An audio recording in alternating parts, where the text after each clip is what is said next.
దేవునికి స్తోత్రం. Hallelujah. Praise the lord.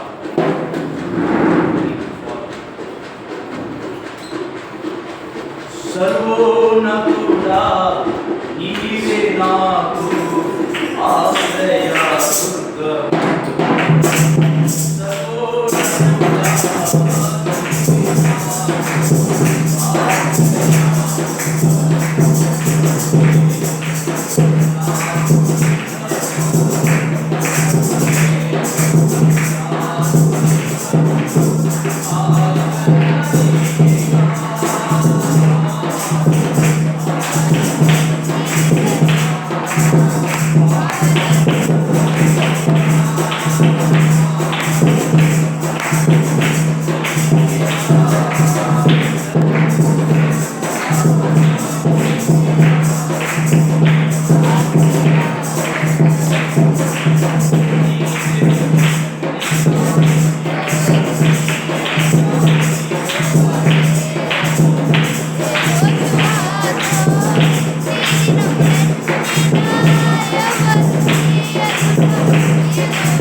హల్లెలూయా.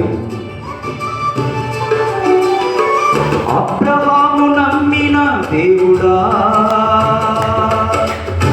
నా పితరుల ఆరాధ్య దైవమా.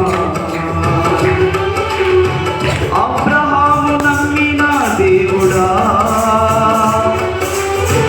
నా పితరుల ఆరాధ్య దైవమా. ఇశ్రాయేలు కాపరి బహు గొప్ప నిర్పరి, నీకు సాటి ఎవరు యేసయ్యా. ఇశ్రాయేలు కాపరి బహు గొప్ప నిర్పరి, నీకు సాటి ఎవరు యేసయ్యా. సహాయకుడా నిత్య స్తోత్రాలుడా, ప్రభాకరుడా బహుబలవంతుడా, సహాయకుడా నిత్య స్తోత్రాలుడా, ప్రభాకరుడా బహుబలవంతుడా, సత్యవంతుడా మహాపరిశుద్ధుడా, ఆరాధనకు యోగ్యుడా. అబ్రహాము నమ్మిన దేవుడా, నా పితరుల ఆరాధ్య దైవమా. ఇశ్రాయేలు కాపరి బహు గొప్ప నిర్పరి, నీకు సాటి ఎవరు యేసయ్యా. అందరూ చెప్పకూడదు. ఒక చరణం పాడుపడి కొన్ని నిమిషాలు బాగా ధ్యానం చేద్దాం. అందరూ కలిసి స్తోత్రం.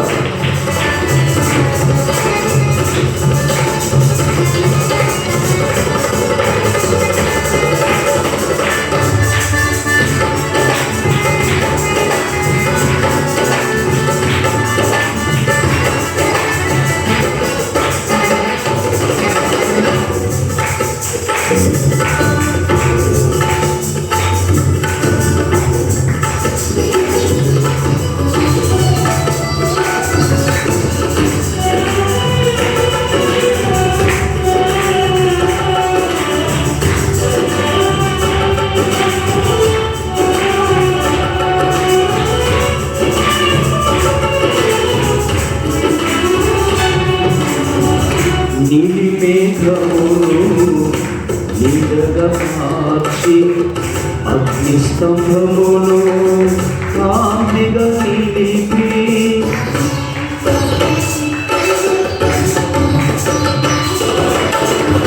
నీలి మేఘమును నీడగా మార్చి అగ్నిస్తంభమును కాంతిగా నిలిపి సైన్యములకు నీవే సారథిగా నిలచి నింగినంటిన గోడలు ఉప్పగా కూల్చిన సైన్యములకు నీవే సారథిగా నిలచి నింగినంటిన గోడలు ఉప్పగా కూల్చిన నీ పక్షమై ఉన్న మహారాజు నీవే నీకు సాధ్యము కానిది ఏదైనా కదట సహాయకుడా నిత్య స్తోత్రార్హుడా ప్రభాకరుడా బహు బలవంతుడా సహాయకుడా నిత్య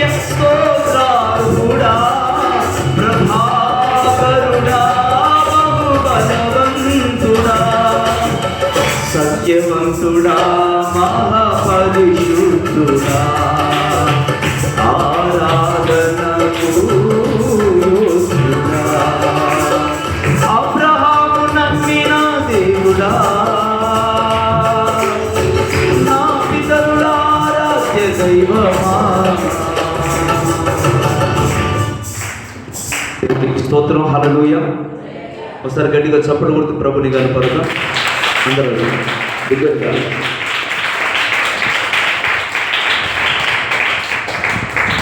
హల్లెలూయా. బైబిల్లో ఒక భక్తుడు ఉన్నాడు, ఆయన పేరు దావీదు.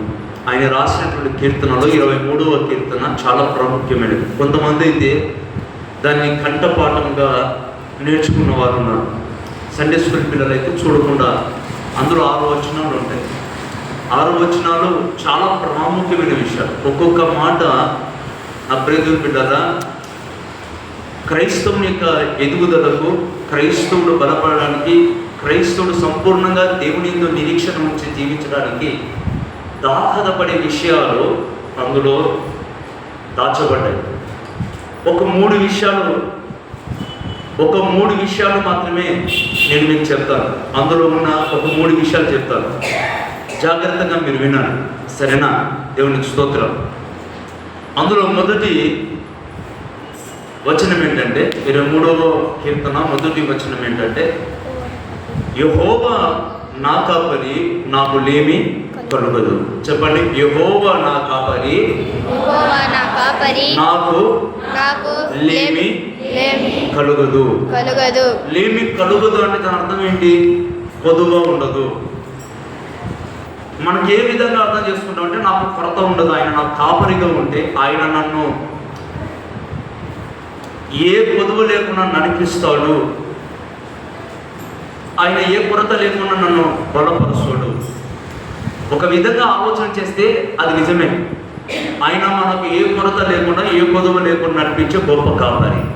స్తోత్రం, గట్టిగా చెప్పండి. నా ప్రియదేవుని బిడ్డలారా, అందులో ఉన్నటువంటి మరొక అర్థం ఏంటంటే, యెహోవా నా కాపరి, నాకు లేమి కలుగదు అనే మాట ఏంటంటే, ఆయనకు నాకు మధ్య ఎడబాటు ఉండదు, ఆయనకు నాకు గ్యాప్ రాదు, నాకు ఆయనకు మధ్య ఉన్న ఆ బంధం తెగిపోదు అని దాని అర్థం. యెహోవా నా కాపరి, నాకు లేమి కలగదు అనే మాటకు అర్థం ఏంటంటే, ఆయనకు నాకు మధ్య ఉన్న ఆ బంధం ఏమాత్రము ఎడబాయదు, అది వీడని బంధం. అది మా మధ్య అంటే దేవుడికి నాకు మధ్య ఉన్న బంధం అది కేవలం పరిస్థితులను బట్టి మారిపోయేటువంటి బంధం కాదు, పరిస్థితులను బట్టి తెగిపోయే బంధం కాదు. నాకు నా కాపరికి మధ్య ఉన్న ఆ బంధం ఎటువంటి బంధం అంటే ఎడబాయని బంధం అని దాని అర్థం. నాకు నా కాపరికి లేమి కలగదు అంటే, నాకు నా దేవునికి అనగా యెహోవాకు నాకు మధ్య ఆ ఎడబాటు రాదు. ఎందుకు ఆ మాట చెప్పాల్సి వచ్చింది అని అంటే, నా ప్రియదేవుని బిడ్డలారా, ఈ లోకంలో ఎన్నో రకాల బంధాలు కదా. భార్యాభర్తల మధ్య బంధమైన, తల్లిదండ్రుల మధ్య ఉన్న బంధమైన, పిల్లల తల్లిదండ్రుల మధ్య ఉన్నటువంటి బంధమైన, ఏ బంధాలైనా నా ప్రియమైన బిడ్డగా ఎంత పెన వేసుకున్న బంధాలైనా ఒకరోజు ఈ బంధాలన్నిటిని విడిచి వెళ్ళే రోజు ఒక రోజు వస్తుంది. ఈ బంధాలన్నీ కూడా తెంపివేసే కడపటి శత్రువైన మరణం ఒక రోజు మనుషుల జీవితంలోనికి వచ్చేస్తుంది. భార్యకు భర్తను కాకుండా చేస్తుంది మరణం, భర్తను భార్యకు కాకుండా దూరం చేస్తుంది ఇటువంటి మరణం కదా. నా ప్రియ, మరణం అనేది ప్రతి ఒక్కరి జీవితంలో ఖచ్చితంగా తటస్థించేటువంటి కార్యం. ఆ మరణానికి చిన్న పెద్ద తేడా అనేది లేదు. నిన్నటి రోజున మా ప్రియ అంటే నాకు తెలిసినటువంటి సహోదరుడు శ్రీధర్ల ప్రాంతంలో, ఆ పిల్లడి పేరు ఈశ్వర్. దేవుని పిల్లరా, మేము ఒకప్పుడు కలిసి తిరిగినటువంటి పిల్లలమే, దాదాపు ఒకటే ఏజ్ ఉన్నటువంటి వ్యక్తులమే. ఆయన చనిపోయినాడనే విషయం నాకు తెలిసింది. నిన్ననే భూస్థాపన కార్యక్రమం జరిగిందని. అతనికి ఏజ్ ఎంత ఉంటుంది? మహా అంటే 38-39 సంవత్సరాలు ఉంటుంది. అసలు ఆ వయసులో అతనికి రావాల్సినటువంటి మరణం కాదు.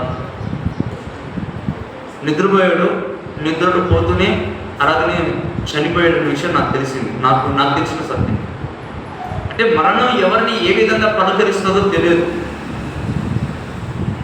ఎవరిని ఏ విధంగా దూరం చేస్తుందో మనకు తెలియదు. మన జీవితాలు ఎటువంటివి? అంతలో కనబడి అంతలో మాయమైపోయే ఆవిరి వంటివి, చేదుతున్నప్పుడు కింద పడిపోయే నీటి బిందువులు వంటివారు కదా.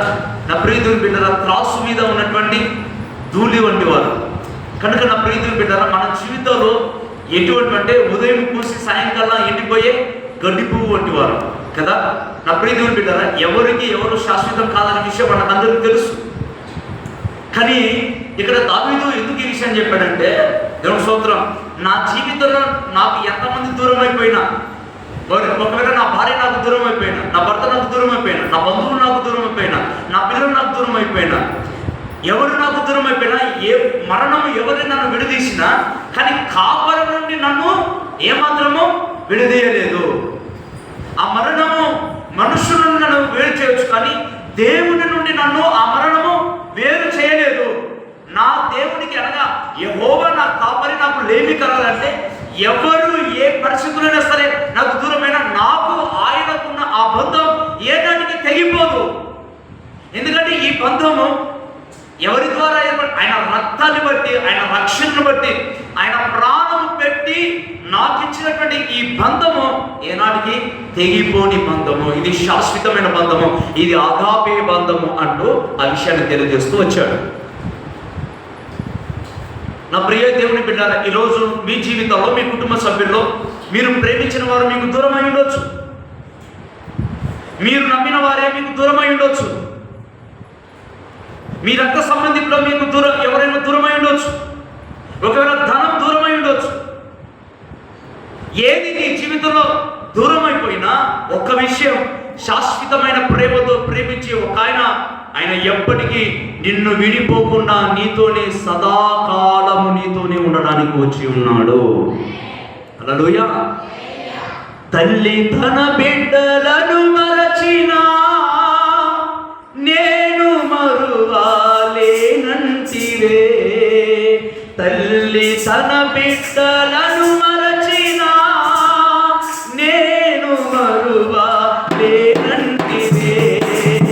నీదు భక్తియే నన్ను ఆదరించేనులే, నీదు భక్తియే నన్ను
విడవని కాపరి. ఈ కాపరి ఎటువంటి కాపరి అంటే విడిపోని కాపరి. ఈ కాపరి అందరిలాగా కాపరి వంటి వాడు కాదు. స్తోత్రం. ఈయన సజీవుడైనటువంటి కాపరి, ఈయన సత్యవంతుడైన కాపరి, తన గొర్రెల కొరకు ప్రాణము పెట్టినటువంటి కాపరి. కనుక నా ప్రీతుని బిడ్డరా, ఈయన సజీవుడు. సజీవుణ్ణి మన నుంచి మరణము కూడా ఎడబాయలేదు. స్తోత్రం. ఈ సజీవుడైన దేవుడి నుండి మరణం మనల్ని దూరం చేయలేదు, మనుషులు మనల్ని దూరం చేయలేదు, బంధువులు మనల్ని దూరం చేయలేదు. మనల్ని ప్రేమించిన వారు ఈ కాపరి నుండి మనం విడదీసే శక్తి దేనికి లేదు. అందుకే అంటాడు అపోస్తలుడైన పౌలు గారు అంటారు, వస్త్రహీనతైనను ఉపద్రవమైనను మరి ఏదైనాను దేవుని స్తోత్రం, ఆయన ప్రేమ నుండి నన్ను విడదీసే శక్తి దేనికి లేదంటాడు. పరిస్థితులైన, ప్రతికూలతలైన, వస్త్రహీనతలైన, ఉపద్రవాలైన, శ్రమలైన, హింసలైన మరి ఏదైనాను ఈ కాపరి నుండి నన్ను విడదీసే శక్తి దేనికి లేదని నేను రూఢిగా నమ్ముచున్నాను అంటాడు. ఏది నన్ను విడదీయలేదు. ఎందుకంటే ఆ బంధం అది ఆయన ప్రాణంతో మనల్ని పెనవేసుకున్నటువంటి బంధం. దేవునికి స్తోత్రం కలుగును గాక. హల్లెలూయా. ఏ మరణము ఆయన నుండి మనల్ని దూరం చేసే శక్తి దేనికి లేదు. ఎవరు మనకు దూరమైనా, ఏ మరణము మనుషులకు మనం దూరం చేసిన ప్రియదేవుని బిడ్డరా, ఆ కాపరి నుండి నన్ను దూరం చేసే శక్తి దేనికి లేదని దావీదు ఆ విషయాన్ని తెలియజేస్తున్నాడు. స్తోత్రం కలుగును గాక. హల్లెలూయా. ఇట్లగా దేవునికి దావీదుకు మధ్య ఉన్న ఆ బంధం ఎంత పటిష్టమైనది, ఎంత గట్టిగా దేవుడితో తన బంధాన్ని ఏర్పరచుకున్నాడు. ఎడబాటు రాదంటున్నాడు, నేను ఆయనకు దూరం కాలేను అంటున్నాడు. ఎందుకు అలా? స్తోత్రం. అలలేపటి గట్టిగా. ఏముంది ఆయనలో? ఏం లేదు ఆయనలో? చెప్పండి. ఏముంది ఆయనలో అని అడగడానికి ముందు ఆయనలో ఏమి లేదు మనకి. మనకు కావాల్సిన సమస్తం ఆయన దగ్గర దొరుకుతుంది. సమాధానం కావాలా, శాంతి కావాలా, రక్షణ కావాలా, స్తోత్రం కలుగును కనుక ఏది కావాలో సమస్తము క్రీస్తు పాదాల సన్నిధిలో మనకు సంపూర్ణంగా దొరుకుతుంది. నువ్వు కోల్పోయినవన్నీ కూడా ఆయన యుద్ధనే దొరుకుతుంది. ఖ్యాతి, ఘనత, ఆశీర్వాదం, శాశ్వత జీవం సమస్తము మనం ఆరాధించే కాపరి యుద్ధ సమృద్ధిగా దొరుకుతుంది. హల్లెలూయా. హల్లెలూయా. చెప్పండి గట్టిగా. హల్లెలూయా. చెప్పండి గట్టిగా. హల్లెలూయా. గట్టిగా చెప్పండి. ఓ ప్రభువా,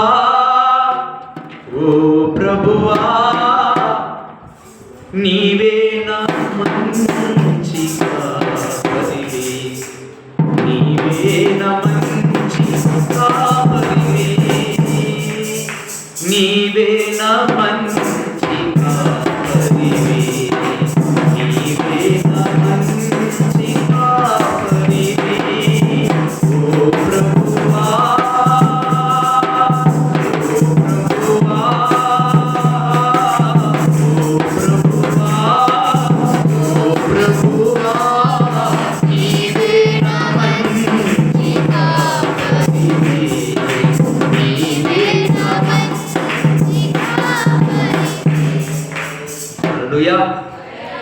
ఈ కాపరి దారి తప్పిపోయిన మనల్ని సరి చేసుకునే కాపరి, తప్పిపోయిన మనల్ని వెతికి రక్షించేటువంటి కాపరి, ఆదరించే కాపరి, నిలబెట్టే కాపరి, ఖ్యాతిని ఘనతనిచ్చేటువంటి కాపరి, గాయపడిన ప్రతి సమయంలో మన గాయాలను కట్టే కాపరి, మన ప్రాణంలోకి సేద తీర్చేటువంటి కాపరి.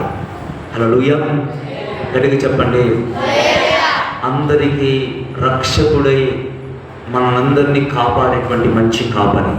ఈరోజు నేను అడుగుతున్నాను, దేవుని స్తోత్రం. హల్లెలూయా. చెప్పండి గట్టిగా. కాపాడే కాపరి కాపుదలలోని ఉన్నావా? ఎల్లప్పుడూ ఈ దేవుడు మనకు సదాకాలము దేవుడై ఉన్నాడు. ఈయన మనల్ని మరణము వరకు నడిపించును, అనగా మరణము వరకు నడిపించే కాపరి యొక్క కాపుదలలో ఉన్నావా? నిన్ను విడిచిపెట్టి శ్రమలలో విడిచిపెట్టి పోయే కాపరి కాపుదలలోనే ఉన్నావా? నిన్ను వేధించుకొని తినే కాపరి యొక్క కాపుదలలో నీవు ఉన్నావా? లేదంటే నీ కొరకు ప్రాణం పెట్టి నిన్ను రక్షించుకొని కడ వరకు అంతం వరకు నీతోనే నడిచే ఆ ఉన్నతమైన దేవుని యొక్క కాపుదలలో, ఆ కాపరి యొక్క కాపుదలలో నీవు ఉన్నావా? ఎవరి కాపుదలలో నీవు ఉన్నావో ఆలోచన చేయి. ప్రాణము పెట్టి సమాధిని గెలిచి మరణమును గెలిచి లేచిన ఆ కాపరి యొక్క కాపుదలలో నీ కుటుంబం ఉందా? నీవున్నావా? లేదంటే పాడు చేసే, నాశనం చేసే ఈ లోక సంబంధమైన కాపరుల యొక్క కాపుదలలో నీవు ఉన్నావా? ఎవరి కాపుదలలో నీ కుటుంబం నడిపించబడుతుందో ఆలోచన చేయండి. దేవుని స్తోత్రం. నేనైతే యెహోవాయే నా కాపరి అంటున్నాడు ఆయన. యెహోవాయే నా కాపరి. ఆయన నీకు కాపరిగా ఉంటే నిన్ను నాశనం చేసేవాడు ఎవడు ఈ భూమి మీద ఉన్నాడు? ఆయన కాపుదలలోనికి నువ్వు వస్తే, ఆయన రక్షణలోనికి నువ్వు వస్తే, ఆయన కాపరి యొక్క నడిపింపులోనికి నువ్వు వస్తే, ఆ కాపరి యొక్క స్వరాన్ని విని ఆయన కాపుదల రెక్కల నీడలోనికి నువ్వు రాగలిగితే నిన్ను నాశనము చేసే శక్తి ఈ భూమి మీద దేనికి ఉండదు. స్తోత్రం. ఎందుకో తెలుసా? మరణము యొక్క తాళపు చెవులు, పాతాళ లోకపు తాళపు చెవులు ఎవరి చేతులు ఉన్నాయి? సజీవుడైన యేసయ్య చేతిలో ఉన్నవి. స్తోత్ర. గట్టిగా చెప్పండి.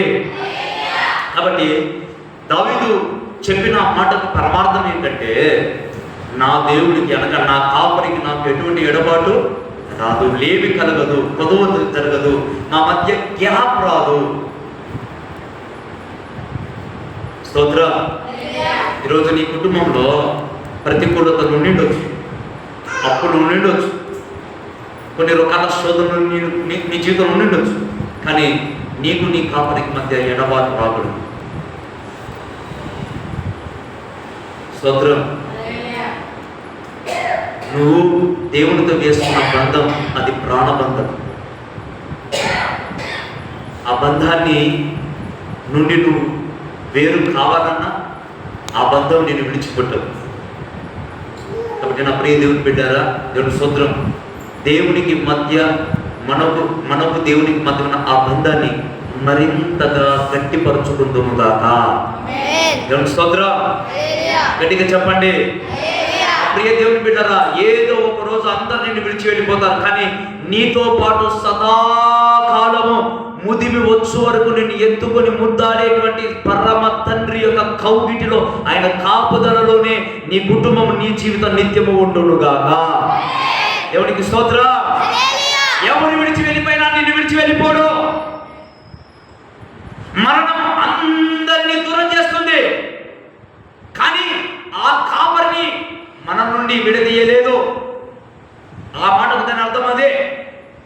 ఎందుకంటే తల్లి ప్రేమకు దూరం అయిపోయాడు, తండ్రి ప్రేమకు దూరం అయిపోయాడు, అన్నదమ్ముల ప్రేమకు దూరం అయిపోయాడు. చిన్న వయసులోనే అరణ్యంలో తిరుగుతున్నాడు ఒంటరిగా. ఇన్ని జరుగుతున్నాయి తన జీవితంలో, కానీ ఒక్క మాట అంటున్నాడు, ఇవన్నీ జరిగినా నా దేవుడికి నాకు మధ్య ఎటువంటి ఎడబాటు రాలేదని సాక్ష్యం ఇవ్వగలుగుతున్నాడు. దావీదు నమ్మిన దేవుడే నీ దేవుడు. దావీదు ఆరాధించిన దేవుడే నువ్వు ఆరాధన చేస్తున్నావు. దావీదు నమ్మినటువంటి దేవుడే నువ్వు నమ్మి ఉన్నావు. దావీదుని వెంబడించిన దేవుడే నువ్వు వెంబడిస్తున్నావు. దావీదు ఆరాధించి స్తుతించి ఘనపరిచిన ఆ దేవుడే నువ్వు ఘనపరుస్తున్నావు. కనుక దావీదుకు తోడే ఉన్న దేవుడు, దావీదుకు కాపరిగా ఉన్న దేవుడు నీకు సదాకాలము కాపరి అయి నడిపించబోతూ ఉన్నాడు. ఎవరికి స్తోత్రం. గట్టిగా చెప్పండి. ఎవరికి నీకు భయపడాల్సిన అవసరం లేదు. ఏ మరణానికి నువ్వు భయపడాల్సిన అవసరం లేదు. ఏ శత్రువు యొక్క భీతికి నువ్వు భయపడవలసినటువంటి అవసరత లేదు. కారణం నువ్వు ఆరాధించే ఆ కాపరి సజీవుడు, బ్రతికున్నవాడు, మరణపు గుండెను చించుకొని సమాధిలో నుంచి బయటకు వచ్చిన వాడు ఆయన నీతో ఉంటే నీకేమయ్యా? ఏ పొదువు ఉంటుందయ్యా? ఏ కొరత ఉంటుందయ్యా? స్తోత్రం. గట్టిగా చెప్పండి. కాబట్టి ఈరోజు తండ్రిని కోల్పోయావా, తల్లిని కోల్పోయావా, బంధువులను కోల్పోయావా? మరణం నీ నుండి వారిని దూరం చేసిందా? ఎవరిని మరణం దూరం చేసినా నా ప్రియమైన బిడ్డరా దేవుణ్ణి దూరం చేయలేదు. నీ నుండి దేవుణ్ణి దూరం చేయలేదు. స్తోత్రం. దేవునికి మహిమ కలుగును గాక. రెండో విషయం చెప్తాను. ఆయన ఏమంటాడంటే, గాఢాంధకారపు లోయలలో నేను సంచరించిన దేనికి భయపడదు, నీ దుడ్డు కర్రయు నీ దండము నన్ను ఆదరించును. నీ దుడ్డు కర్రయు నీ దండము నన్ను ఆదరించును. జాగ్రత్త ఉండండి. గాఢాంధకారపు లోయలలో అంటే దాని అర్థం ఏంటి? గాఢాంధకారపు లోయలు అంటే స్తోత్రం, కన్నీటి లోయలలో, వేదనలో, శోధనలో, స్తోత్రం, ఒంటరితనంలో నేను సంచరించిన నేను దేనికి భయపడను. ఎందుకు భయపడవయ్యా? ఇప్పుడు గమనించండి, మన జీవితంలో దేవుడు ఏం చేశాడంటే సుఖ దుఃఖములను దేవుడు సమపాలుగా చేసి ఉన్నాడు. అంటే కొన్ని రోజులు కష్టాలు, కొన్ని రోజులు సంతోషం కదా నా ప్రియమైన బిడ్డలారా. కొన్ని రోజులు మేలు, కొన్ని రోజులు కీడు. మన జీవితంలో సమపాలుగా వాటిని బ్యాలెన్స్డ్గా మెయింటైన్ చేయాలి. నా ప్రియమైన బిడ్డలారా, నేను సోదరం బాగున్నప్పుడు హెచ్చరపోకూడదు. మన జీవితంలో ప్రతికూలమైన పరిస్థితులు వచ్చినప్పుడు కృంగిపోకూడదు. దాని అర్థం ఏంటి? మనం గ్రహించాల్సిన విషయం ఏంటి? మన జీవితంలో సమపాలుగా పెట్టాడు అన్నింటినీ. సుఖ దుఃఖములను దేవుడు ఏం చేస్తాడంటే సమపాలుగా నియమించి ఉన్నాడు. సమపాలుగా ఆయన నియమించాడు కనుక కొన్ని రోజులు బాధలు, కొన్ని రోజులు ఆనందం, కొన్ని రోజులు సంతోషం, కొన్ని రోజులు దుఃఖము, కొన్ని రోజులు మేలులు, కొన్ని రోజులు కీడు అనేటివి మన జీవితంలో ఎదురవుతూ ఉంటాయి. మన ఆత్మీయ ప్రయాణంలో, మన పరమ కానాను ప్రయాణంలో ఇవన్నీ కూడా మన జీవితంలో ఎదురవుతుంటాయి. శ్రమలు వచ్చినప్పుడు కృంగిపోకూడదు, సంతోషం వచ్చినప్పుడు పొంగిపోకూడదు. అన్నిటినీ సమపాలుగా మెయింటైన్ చేయడానికి దేవుడు గ్రహింపు ఆత్మను మనకు దేవుడు దయచేయును గాక. దేవునికి స్తోత్రం. గట్టిగా చెప్పండి. ఎవరి ద్వారానైనా రాని శ్రమలు, ఎవరి ద్వారానైనా రాని కన్నీళ్లు, ఎవరి ద్వారానైనా సరే, ఏవైనా ఎప్పుడైనా అన్నిటికీ సంసిద్ధుడవై నిలిచి ఉండాలి యేసు నామములో. సంతోషాన్ని ఎదుర్కోవడానికి సంసిద్ధుడిగా సిద్ధపడి ఉండాలా? బాధలను ఎదుర్కోవడానికి కూడా సిద్ధపడి ఉండాలా? ఒక సైనికుని వలె నువ్వు రెడీ ఉండాలా? అవతల వ్యక్తి శత్రువు వచ్చి నీ మీద దాడి చేయడానికి సిద్ధం ఉన్నప్పుడు నా ప్రియమైన బిడ్డ, నువ్వు కూడా ప్రతివాదిని ఎదుర్కోవడానికి, ప్రతిదాడి చేయడానికి, వాటిని ఎదుర్కొని జయించడానికి తగిన శక్తిని, బలాన్ని పొందుకొని ఉండాలా. దేవునికి స్తోత్రం కలుగును గాక. గట్టిగా చెప్పండి. సుఖ దుఃఖాలను దేవుడు సమపాలుగా నియమించి ఉన్నాడు. ప్రియులారా, దేవుడు మనుషుల కొరకే పెట్టాడు వాటన్నింటినీ. కాబట్టి దయచేసి ఈరోజు మన జీవితంలో గాఢాంధకారపు అనుభవాలు, శ్రమలు, ఆ శోధనలో, ఆ కన్నీళ్లలో, ఆ కష్టకాలాలలో నీ జీవితం కొనసాగుతున్నప్పుడు భయపడుతాం. నేను భయపడును అంటాడు. ఇప్పుడు విషయం ఏంటంటే, మనకు కష్టం వచ్చినప్పుడు, మనకు బాధ వేసినప్పుడు, మనకు వేదన వేసినప్పుడు, మనకు ఏదైనా చెప్పుకోవాలని సమస్య ఉన్నప్పుడు మనం ఎవరికి చెప్పుకుంటాం? తల్లి ఉంటే తల్లికి చెప్పుకుంటాం, తండ్రి ఉంటే తండ్రికి చెప్పుకుంటాం. వాళ్ళు ఏం చేస్తారు? అప్పుడు వాళ్ళు ఆదరిస్తారు, వాళ్ళు బలపరుస్తారు. ఇప్పుడు నేను అంటాను, కొంతమంది జీవితంలో తండ్రి లేడు, కొంతమంది జీవితంలో తల్లి లేదు, మరి ఎవరు ఆదరించాలి? అందుకే దావీదు అంటాడు, గాఢాంధకారపు లోయలలో నేను సంచరించిన దేనికి భయపడను, నీ దుడ్డు కర్రయు నీ దండము నన్ను ఆదరించు. దుడ్డు కర్ర ఏం చేస్తుంది? దేవుని స్తోత్రం. దుడ్డు కర్ర ఏం చేస్తుందంటే, ఇప్పుడు కాపరి దగ్గర ఒక కర్ర ఉంటుంది కదా, దాన్ని దుడ్డు కర్ర అంట. ఆ దుడ్డు కర్రని ఏం చేస్తాడు కాపరి? చెట్ల కొమ్మలను వంచి వాటికి ఆహారాన్ని తినిపిస్తాడు, అందిస్తాడు అనమాట. దండం ఏం చేస్తుంది? మార్గం తప్పిపోతూ ఉంటే ఏం చేస్తాడు? ఆ దండంతో అలా దానిని ఏం చేస్తాడంటే సరి చేస్తాడు. అంటే నీ దుడ్డు కర్రయు నీ దండము నన్ను ఆదరించును అనగా, నా ప్రియమైన బిడ్డరా, తండ్రి లేని వారికి ఆయన తండ్రిగా ఉంటాడు, తల్లి లేని వారికి ఆయనే తండ్రిగా ఉంటాడు, అన్నదమ్ముడు లేని వారికి ఆయనే అన్నదమ్ముడుగా ఉంటాడు, భర్త లేని వారికి ఆయనే భర్తగా ఉండి వారిని ఆదరించబోతూ ఉన్నాడు.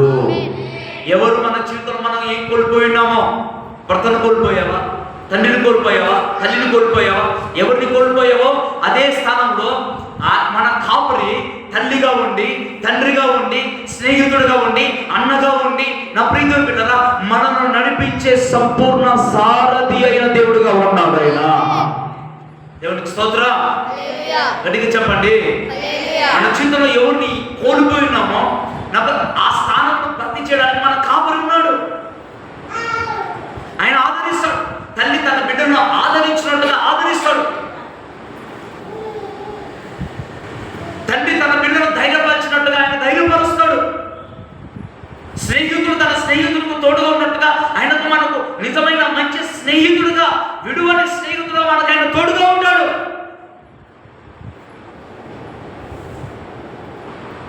హల్లెలూయా. కన్నీటిలో ఎలలో నే కృంగిన వేళలలో, కన్నీటిలో ఎలలో కృంగిన వేళలలో, నింగిని చీల్చి వర్షము పంపి నింపెను నా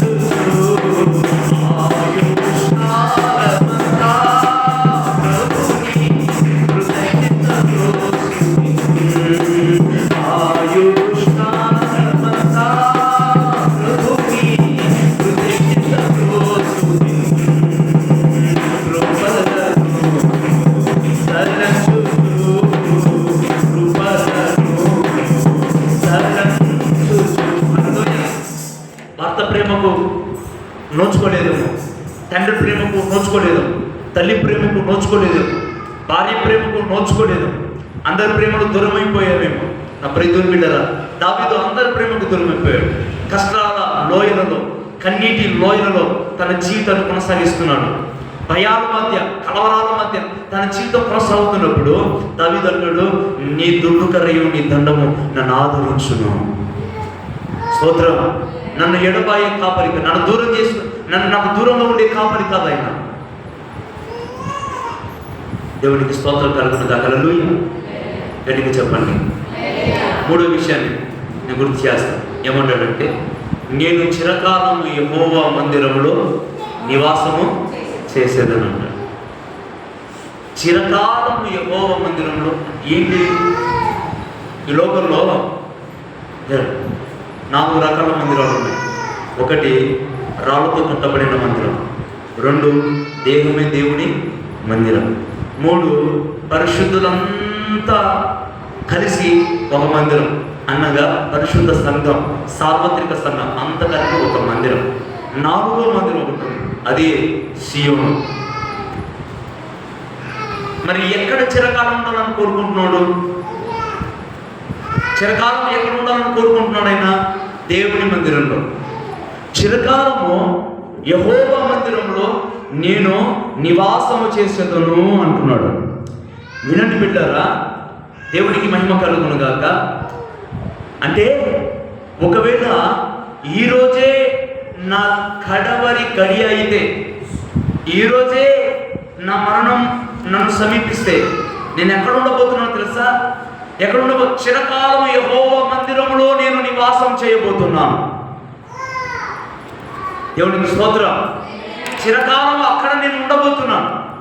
నా ప్రియమైన బిడ్డలారా, దావీదుకు ఒక నిరీక్షణ ఉంది, ఒక నిశ్చయత ఉంది. అనగా తాను ఈ లోకంలో ఎప్పుడు ఈ దినమే కడవరి గడి అయితే, ఈ దినమే కడవరి దినం అయితే, ఈ రోజే మరణమే తను సమీపిస్తే నేను చిరకాలము యెహోవా మందిరంలో నేను ఉండబోతున్నాను అంటున్నాడు. అందుకనే నా ప్రియమైన బిడ్డలారా, అపోస్తలుడు పౌలు గారు అంటారు, బ్రతుకుట క్రీస్తే, చావైతే నాకు లాభం అన్నాడు. అంటే బ్రతుకున్న నాకు లాభమే, చచ్చిపోయిన నాకు లాభమే. నేనంటే చావు ఎందుకు అతనికి లాభం? చావు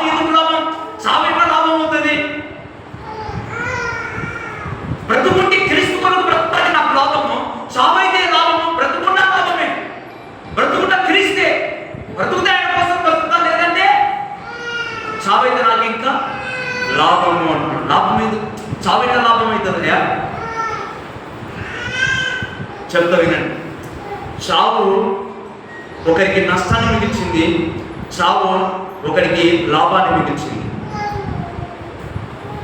మరణం ఈరోజు మరణం కొంతమందికి లాభం, మరణం కొంతమందికి నష్టం. ఎవరికి నష్టం, ఎవరికి లాభం? మరణం అనేది నేను చెప్తా, మీరు వినండి. బైబిల్లో ఇద్దరు వ్యక్తులు ఉన్నారు. ఒకడేమో లాజరు, ఒకడేమో ధనవంతుడు కదా. ధనవంతుడు ఏం చేశాడు?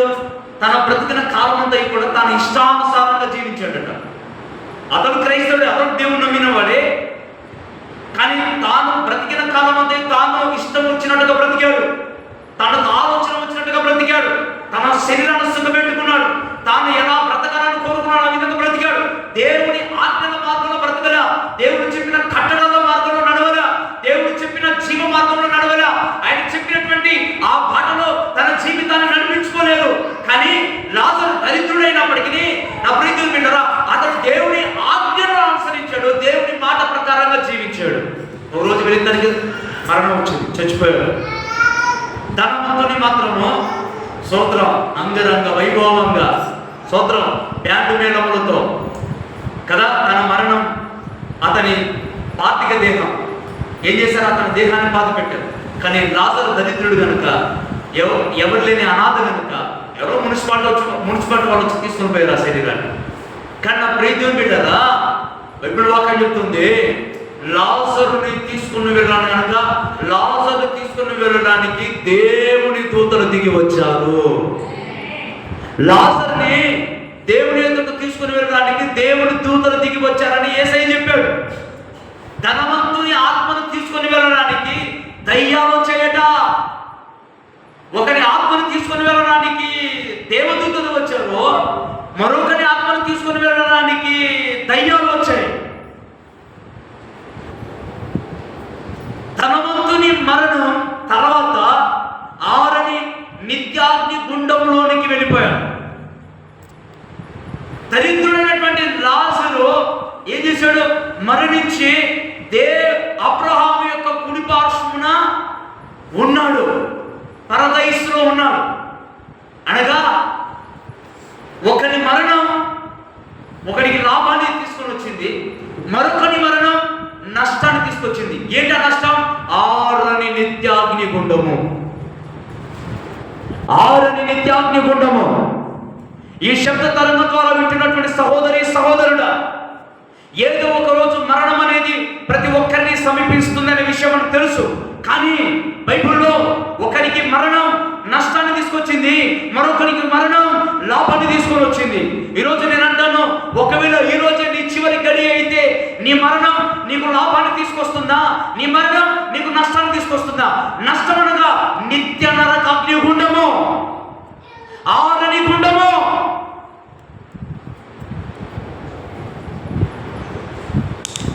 మరణం తర్వాత నిజమైన జీవితం ప్రారంభం కాబోతున్నది.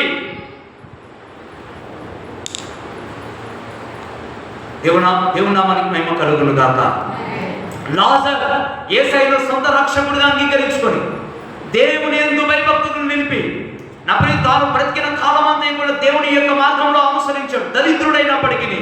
కానీ ధనవంతుడు తనకు నచ్చినట్టుగా జీవించి ఆఖరిగా చచ్చిపోయి నిత్య ఆరని అగ్నిగుండంలోనికి వెళ్ళిపోయాడు. అతని మరణం అతనికి నష్టాన్ని తీసుకొచ్చింది, అతని మరణం అతనికి లాభాన్ని తీసుకొని వచ్చింది. ఆ ప్రియ దేవుని బిడ్డలారా, మరణం ఎప్పుడు మనిషిని సమీపిస్తుందో తెలియదు కనుక దీపం ఉండగానే ఇల్లు చక్కబెట్టుకో, బ్రతికుండగానే సజీవుడైన దేవుడు, నిజమైన దేవుడు, నిజ రక్షకుడు మనుషుల విమోచన కొరకు తన ప్రాణాన్ని క్రయధనముగా మీ కొరకు అర్పించిన ఆ సజీవుడైన దేవుని రక్షకునిగా, దేవునిగా అంగీకరించి మీ ఆత్మలకు రక్షణ కలుగు చేసుకోవాలని దేవుని లేఖనం స్పష్టంగా తెలియజేస్తున్నది. ఇదే అనుకున్న సమయం, ఇదే రక్షణ దినం.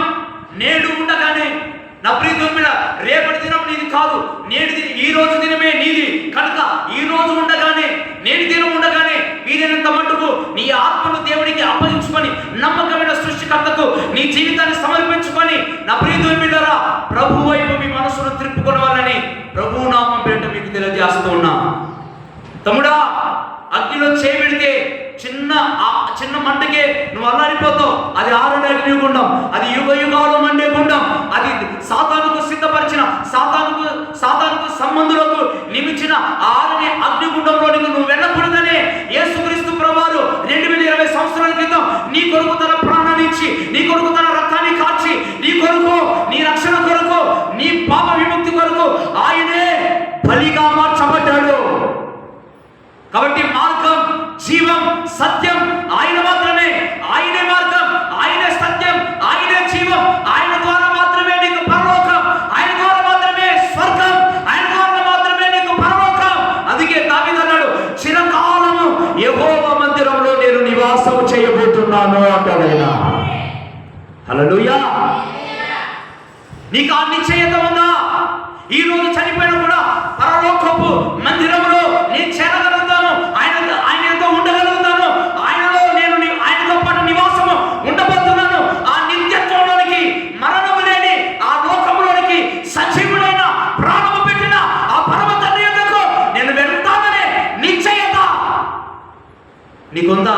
నిరీక్షణ నీకుందా? దావీదుకు ఉంది, మరి నీకుందా? ఈరోజు నీ జీవితం అంతరించిపోతే నువ్వు ఎక్కడికి వెళ్తావు? నువ్వేమవుతావు? నీ ఆత్మ ఎక్కడికి వెళ్తుంది? తమ్ముడా, నీలో ఉన్న ఆత్మ గాలి కాదు, నరుని ఆత్మ యెహోవా పెట్టిన దీపం అని వాక్యం సెలవిస్తుంది. నేల మట్టితో నరుని నిర్మించి వాని నాసికా రంధ్రంలో జీవవాయువును ఊది నరుణ్ణి ఆయన జీవాత్మగా చేసి ఉన్నాడు. నీలో ఉన్న ఆత్మ గాలి కాదు, నీలో ఉన్న ఆత్మ ఊపిరి కాదు, నీలో ఉన్న ఆత్మ యెహోవా పెట్టిన దీపము. కాబట్టి నా ప్రియ దేవుని బిడ్డలారా, దేవునికి మహిమ కలుగును గాక. ఈ లేఖనాల ద్వారా మనం తెలుసుకోవాల్సిన సత్యం ఏంటంటే, ఏంటి పరిస్థితులు కూడా నా కాపరికి నాకు ఎటువంటి ఎడబాటు రాదు. ఆయన నన్ను ఆదరిస్తాడు. రెండోదిగా దావీదుకు ఒక నిరీక్షణ ఉంది. ఏంటో తెలుసా? దేవుడి స్తోత్రం, ఇప్పటికీ నా కన్ను మూసిన నేను పరలోకపు దేవుని యొక్క నా కన్నును తెరవబోతున్నాను అంటున్నాడు. నీకు ఆ నిశ్చయత, ఆ నిరీక్షణ నీకుంటే దేవునికి మహిమ కలుగును కాక. స్తోత్రం. లాజరు వలె మనము కూడా పరలోకపు తండ్రి రొమ్మున, ఆ పరలోకపు తండ్రి పాద సముఖంలో మనం అందరం నిలిచి ఫలించుదుము కాక. దేవునికి స్తోత్రం. అట్టి కృప మనందరికీ దేవుడు దయచేయును కాక. అందరూ మొక్కరిద్దాం, చిన్న ప్రార్థన చేద్దాం. లేదు, చిన్న ప్రార్థన చేస్తాం.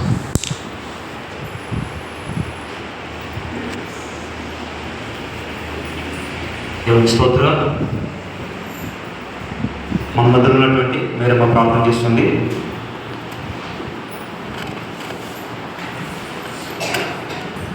తర్వాత ప్రశ్న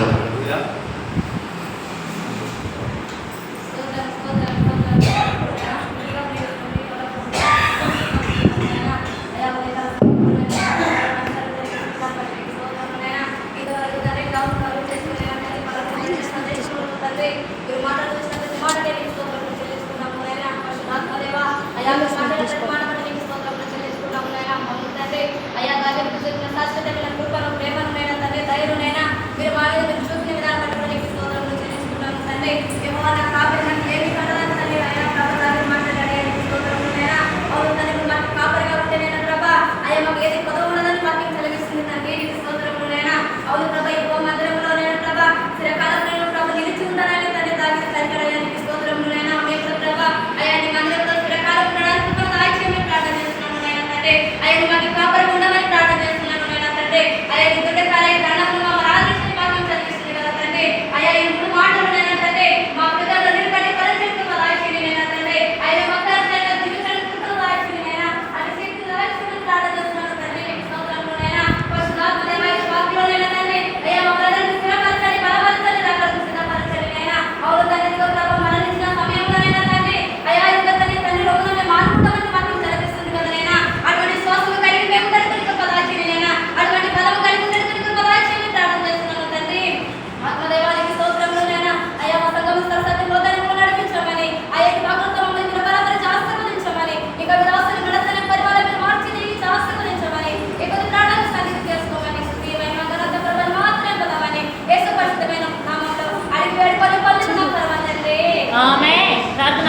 తండ్రికి స్తోత్రం స్తోత్రం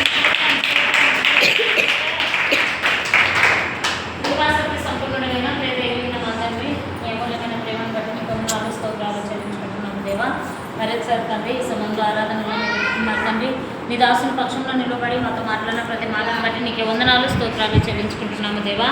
మరొకసారి తండ్రి వేసే దాని కీర్తనకారులు తెలియజేసిన రీతిగా ప్రభావ ఎక్కువగా నా కాపాడి నాకు లేని కలగదు అని నీ వాక్యత నాకు తండ్రి.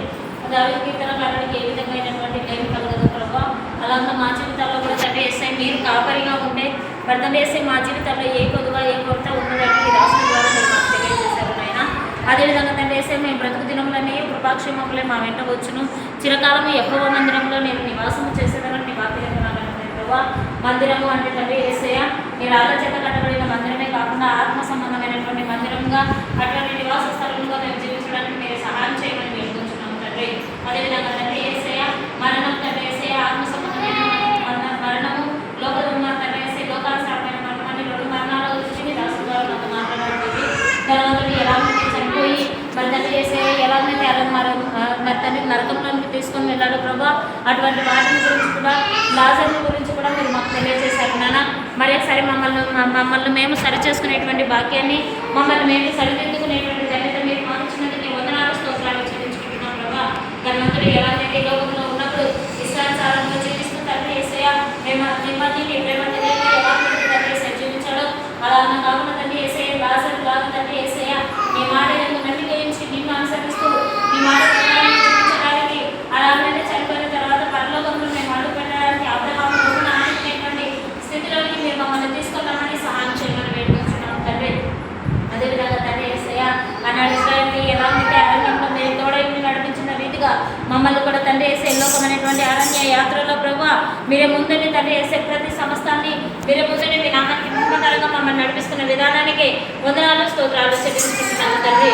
ప్రత్యేకంగానైనా తండ్రి యేసయ్య మీ దాసుల పక్షంలో నిలబడి నిబిడలమైన మాతో మీరు మాట్లాడిన ప్రతి మాటను బట్టి నీకే వందనాలు స్తోత్రాలు చెల్లించుకుంటున్నాం ప్రభు. మరొకసారి మమ్మల్ని మేము సరి చేసుకుంటూ మీరు కాపరిగా మా జీవితంలోనికి మా కుటుంబంలోనికి రమ్మని మేము మిమ్మల్ని ఆహ్వానిస్తున్నాము తండ్రి. ఆనాడు దావీదు కీర్తనకారుడికి ఎలాగైతే మీరు కాపరిగా ఉన్నప్పుడు తను ఎలాగైతే తండ్రి యేసయ్య ఎరుగు బండి నుంచి తన మందిని ఎలాగైతే కాపాడుకున్నాడో ప్రభు అలాగే తండ్రి యేసయ్య ఏ కొరత అయితే లేకుండా ఉంటుందో ప్రభు అలాగే మా జీవితంలో కూడా తండ్రి యేసయ్య మేము కూడా తండ్రి యేసయ్య కొరత లేకుండా మీరే కాపరిగా మా జీవితంలో మీరు రమ్మని సహాయం చేయమని వేడుకుంటున్నాము తండ్రి. సర్వాధికారిగా నా దేవుడా నీకే నిబిడలమైన మేమందరం మీ మాటలు విని ఉంటున్నాగా ప్రభు మా తండ్రి యేసయ్య విని విడిచిపెట్టే వారుగా కాకుండా విని వాక్యానుసారంగా జీవించేటువంటి జీవితంలో సహాయం చేయమని వేడుకుంటున్నాము తండ్రి. లోకంలో ఉన్న వాటినైనాను ప్రేమింపబడి అనేది వాక్యం అలాంటి ప్రభు అలాగే తండ్రి యేసయ్య లోకంలో ఉన్న వాటిని చూడగా మీరే మాత్రమే చూసుకుంటారు విధమైన మాకందరికీ మీరే సహాయం చేసుకోకుండా నడిపించమని సహాయం చేయమని వేడుకుంటున్నాము తండ్రి. ఇతరులుగా ఎలాంటి పోల్చుకునే వారు నీలో మాత్రమే కట్టుకొని జీవించడానికి నీలో మాత్రమే ఫలించడానికి విధమైన మాకందరికీ సహాయం చేయమని తండ్రి యేసయ్య మీరే మాకు కాపాడిన దిగమని సహాయం చేయమని వేడుకోవచ్చు. మా కుటుంబానికి మీరే అధిపతిగా నడిపించమని సహాయం చేయమని వేడుకోవచ్చు. వాక్యానుసారంగా మేము జీవించడానికి మరొకసారి మీ కుటుంబంలో మీరే మమ్మల్ని నడిపించమని సహాయం చేయమని అడుగుతూ యేసయ్య పరిశుద్ధ నామాన్ని హెచ్చిస్తూ మమ్మల్ని మేము నడిపించుకుంటూ యేసు నామములో ప్రార్థిస్తున్నాం మా ప్రియ పరలోకపు తండ్రి.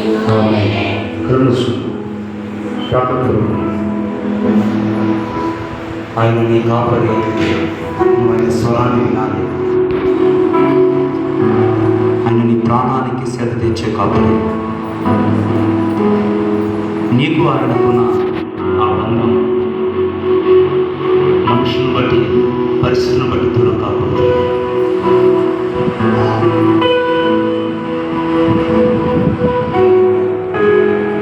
నీ ప్రేమలో నుండి నన్ను ఎడబాపువారెవరు?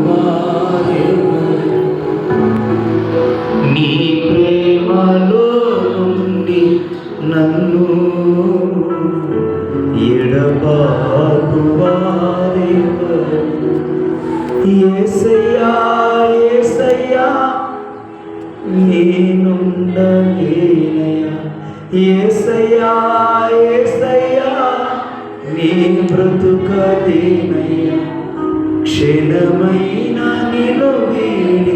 నేనుండలేనయ్యా, క్షణమైన నిన్ను వీడి నీ బ్రతుకలేనయ్యా.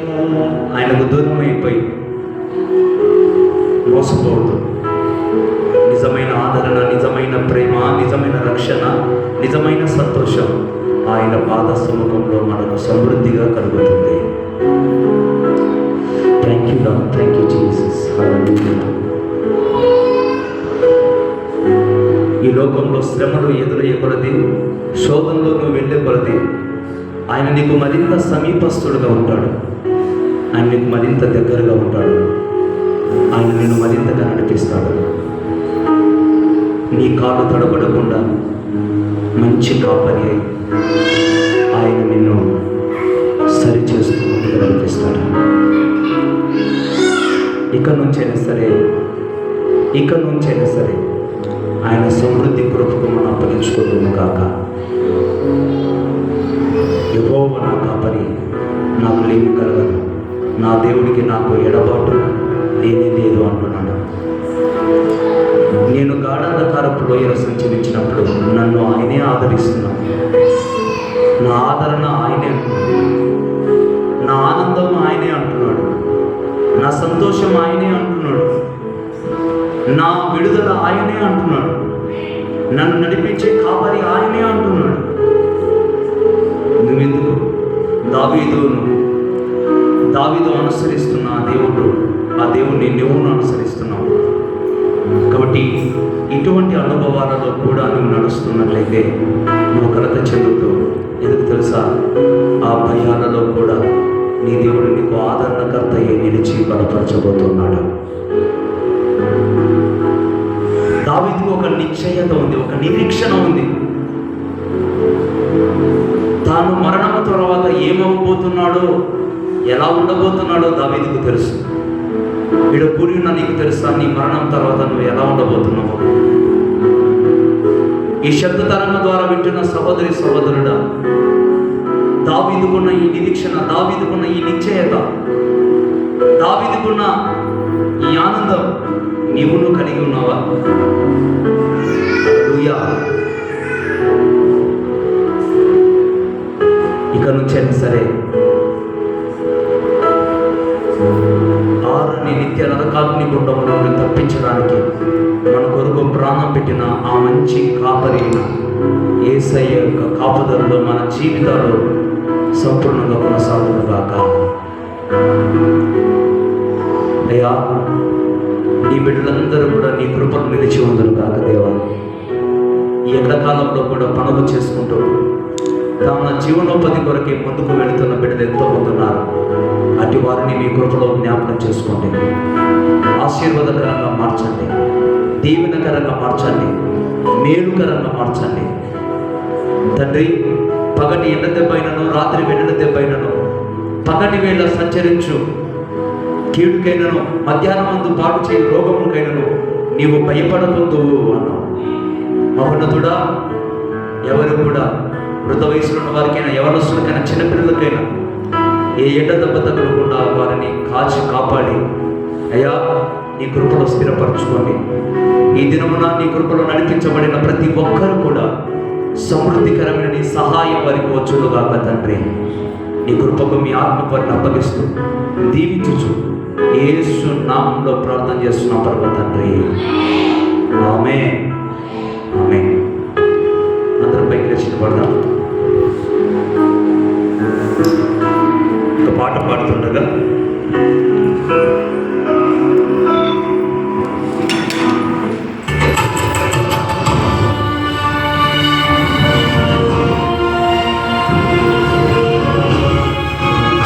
హల్లెలూయా. మన ఆశీర్వాదం కొరకు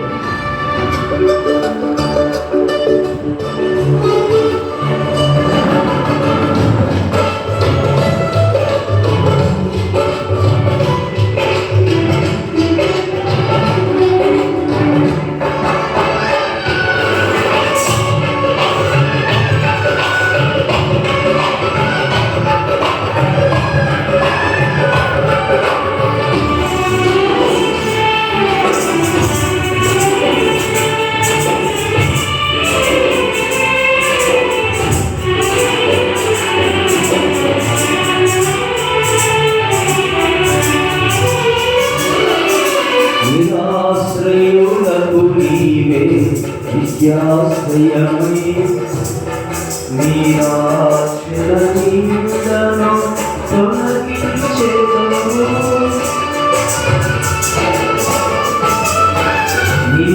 నిరాశ్రయులకు నీవే నిత్యాశ్రయమై నిరాశల నీడను తొలగించెదవు. విస్తారమైన నీ కృపతో నింపి విస్తారమైన బ్రతుకును మార్చెదవు. విస్తారమైన నీ కృపతో నింపి విస్తారమైన బ్రతుకును మార్చెదవు.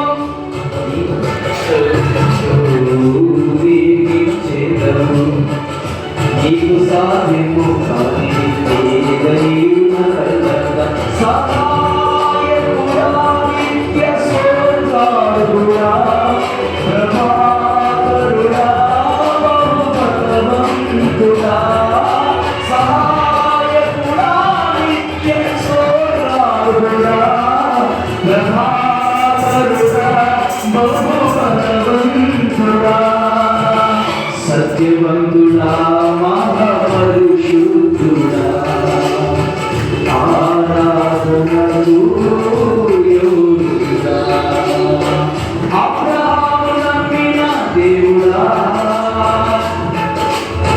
నా పితరుడా రాజ్యదైవమా. దేవుడికి స్తోత్రం. హల్లెలూయా.